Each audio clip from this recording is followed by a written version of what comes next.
Negara dengan iklim tropis seperti Indonesia ini sangat cocok untuk budidaya jamur tiram. Cara budidaya jamur tiram cukup mudah dan modalnya pun tidak begitu banyak. Bagian yang paling sulit saat ini untuk budidaya jamur tiram adalah membuat baglok, yakni media tanam yang sudah berisi bibit jamur. Namun gak perlu khawatir jika Anda baru pertama kali terjun di dunia jamur tiram, sementara untuk urusan baglok yang sudah siap tumbuh, bisa pergi ke orang lain terlebih dulu. Lambat waktu jika usaha budidaya jamur tiram sudah mulai berkembang. Cobalah untuk membuat baglok sendiri. Nah, langsung saja inilah beberapa persiapan dan cara budidaya jamur tiram versi Jamur Ganteng Official. Yang pertama, menyiapkan kumbung. Kumbung ialah semacam rumah untuk jamur, yakni tempat untuk manaruk dan merawat baglok hingga tumbuh jamur siap panen. Di dalam kumbung tersebut terdapat rak yang bertingkat, biasanya terbuat dari kayu atau bambu, dindingnya bisa menggunakan papan atau paranet. Dan pada bagian atap menggunakan genteng, jangan menggunakan seng atau asbes yang mudah mendatangkan panas. Bagian lantai sebaiknya dibiarkan menggunakan tanah, agar saat terkena air mudah meresap. Sedangkan untuk ukuran rak, bisa Anda sesuai sendiri tergantung ukuran kumbung dan baglok yang akan dibudidaya. Namun idealnya ketinggian ruang, sebaiknya tidak kurang dari 40 cm.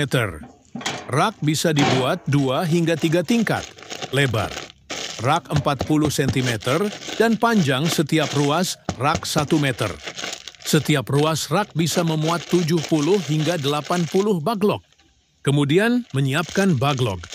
Perlu kalian tahu, kualitas baglok yang bagus sangat mempengaruhi pertumbuhan dari jamur itu sendiri. Baglok ialah media tanam untuk meletakkan bibit jamur yang terbuat dari serbuk gergaji. Serbuk kayu tersebut dimasukkan ke dalam plastik berbentuk silinder dan pada ujung plastik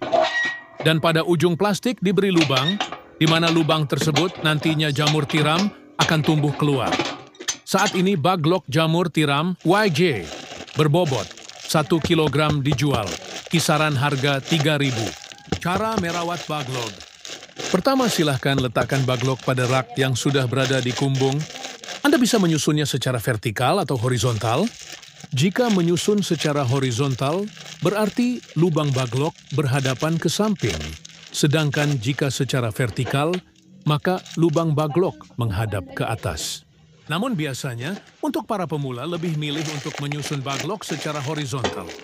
Hal ini dilakukan agar tidak ada air yang masuk secara berlebihan saat nyiram baglok dan proses panen pun bisa lebih mudah.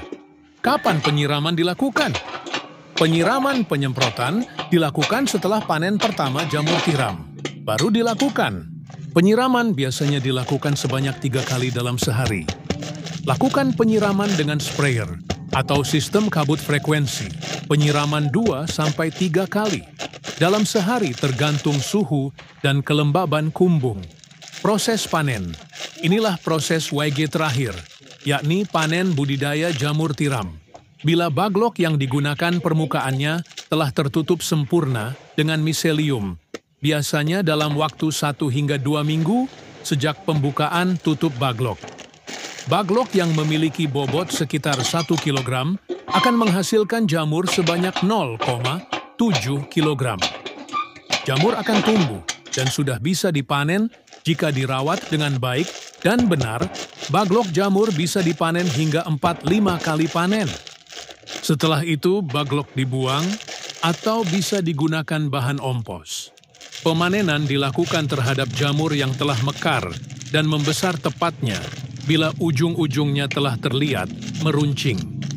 Bila masa panen lewat setengah hari saja, maka warnanya menjadi agak kuning kecoklatan. Bila sudah selesai itu, jamur cepat layu dan tidak tahan lama. Kemudian jarak panen pertama ke panen kedua berkisar 2 hingga 3 minggu. Semoga bermanfaat dan barokah. Amin, amin, amin. Monggo YJ minat mau usaha jamur tiram, bisa diorder baglok jamur tiramnya via 108 5259 352057 atau via Shopee Yayan Mushroom, gratis, konsultasi seputar dunia perjamuran, tidak usah khawatir, takut gagal siap dibimbing sampai berhasil.